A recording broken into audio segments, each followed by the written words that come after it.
In today's video, we're gonna be making some removable mud flaps. Stay tuned. Oh, that's beauty. So guys, if you've been following along, you know the Ram's gone through some stuff. It's been dovetailed. It has a custom spare tire mount that reinforces the dovetail. And today, to make this thing a little street legal, we're gonna be putting mud flaps on it just to get it from being so exposed to just being only the tops that are exposed. It's more street legal and they'll be removable so they do not hinder your off-road performance at all. So what I bought here is 2 mud flaps from Princess Auto. This aluminum fits into the steel. So you can kind of see where I'm going here. I'm gonna be welding the steel probably on the top of the frame on both sides and then sliding the aluminum into the steel, then like 2 pins that hold it in place. And then our mud flaps, we're just gonna put a piece of plate on top too and then bolt it onto the aluminum. So my plan right now is just an approximate, but I'll kind of show you guys. As you can see, we're gonna have to trim probably just up to that line there, but just for the demo. Okay, yeah, we'll just trim up to that line. I was gonna do that anyways, so that works. So my frame's 2.5 inches. Let's cut this to 4 inches here. The reason I need this side to be flush is because the mud flap I bought is actually so wide that it'll just sit right to the frame and out past the tire. So let's go and cut this at 4 inches. I've never used one of these before, I don't know what this is.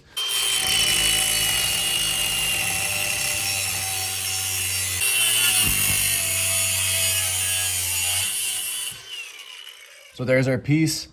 It actually works out better that it's on top. Originally I thought it was going under, but then our mud flap's so low, we might as well put it up top. So this is perfect. We'll drill our holes for pins while it's out, because that'll be a lot easier. And then I'm gonna sand and weld that. So I got these locking pins, which will be perfect for pulling the flaps in and out. I got 10 bolt skis. So Glenn just cut this. You can see there's 4 holes from the flap. So this will go over it like that. We'll put our 4 bolts through. And that will be what keeps this actually secured, because if you just do the bolts, it could tear. I'll use my step bro bit. Dude, I never knew about step bits, and they're just so much easier. Like, Yeah. I don't know why, I just always thought you had to use a drill bit.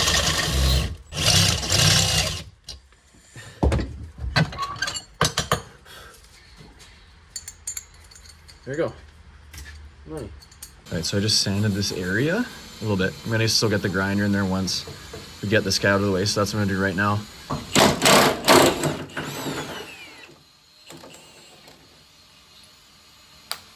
There we go.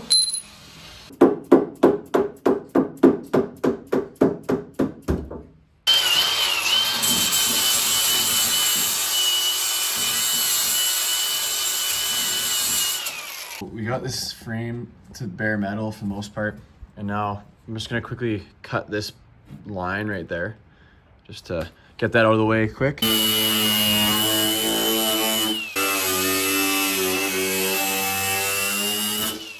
Alright, so this is gonna slide into our piece that we're about to weld. We just wanna make sure it all lines up properly after my little choppy chop there. Definitely the first time we're trying this. Yeah. Didn't take 30 tries. Oh yeah. Yeah, there we go. First try.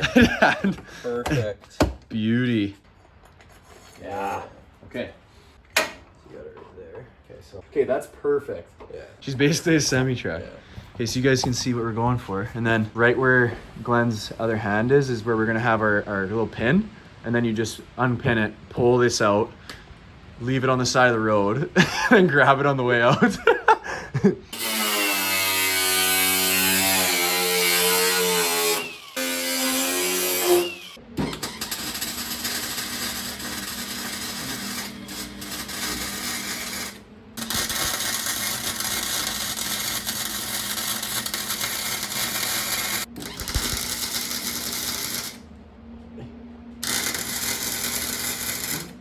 All right, so we're just pinning it in right now. We got it welded, as you guys saw there. We got it all dialed in. There we go. Nice. Yeah. Okay, then just like that. You almost want it snug. Yeah, that's perfect. So you pull up to the trails and you'll unpin it, but that's perfect for what this is gonna be. Just a wheeling rig that needs to get our place of choice. Once you hit the FSR, look at this, one hand, if I can, pop the pin, pull it out, It's tight, which is good. We actually want it tight. There's the pin out, and then boom.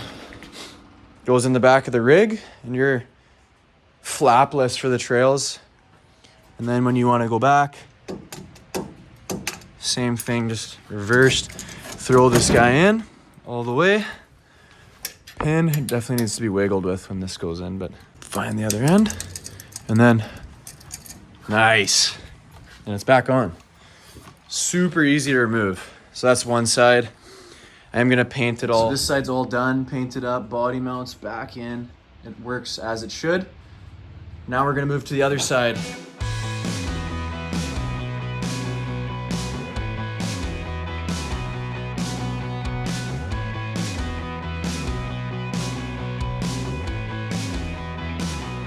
Look at that thing, what the heck? Thing's wide bodied? Okay, that's actually sick. Not too bad to make. Like, this is one of the easier jobs too. Yeah. What was that, like an hour and a half? Yeah. There's a few different ways to go about this, but for the ram, this makes the most sense. We blocked off a lot of wheel. So if you guys don't want to weld, I've seen a lot of people make a plate, then drill through their frame and then run the piece of square off that. I'll put a picture up. Absolutely perfect for the ram, just to get it to off-road spots. All right, so just pull up to the trail and I'll show you how simple it is, okay? Literally 2 seconds. You're all with that, right? You don't lose it. And on this side, same thing. Pop, give it a little wiggle, and out she goes. That's it. That's all there is to it. Pretty simple. Nice and easy. That looks sick. Just trying to get that. Oh! Okay, so we just finished wheeling. Make sure you guys check out that video. We're gonna put my mud flaps back on. We got recovery boards in the way, don't know why. Nothing really happened, right? No, we didn't get stuck, so that's weird. So we got probably a little mud in there, but you just wiggle that out of the way. And then you just give her a little bit of the wiggle. The wiggly. She's on. Just like that. Flaps on. Go to the other side. There. Get the debris. It's actually a part debris cleaner. This guy through. And boom. Done. Safe to say the removable mud flaps did their job. As you saw, I went wheeling, put them back on, drove it home. No issue whatsoever. I'm now gonna go paint them up and stuff and make them pretty for next time. So that's gonna do it for the mud flaps, guys. They're super easy to build. I'd recommend if you guys are worried about kicking up rocks or anything, it's being safer out on the road and stuff. Then once you get off road, take them off. Does not affect performance at all. So that's really cool. Cost me about $120-ish. You can definitely do it cheaper than that. I bought way too much metal, but I need it sitting around, so it doesn't really matter. The flaps are only 30 bucks from Princess Auto, and they actually look like, I actually kind of like the look now. At first I was like, now it just looks like a freaking beast. Thank you guys so much for watching. If you liked it, please leave a like. Got any questions, let me know. I'll leave the link to the mud flaps from Princess Auto in the description. We'll see you guys in the next video. Peace.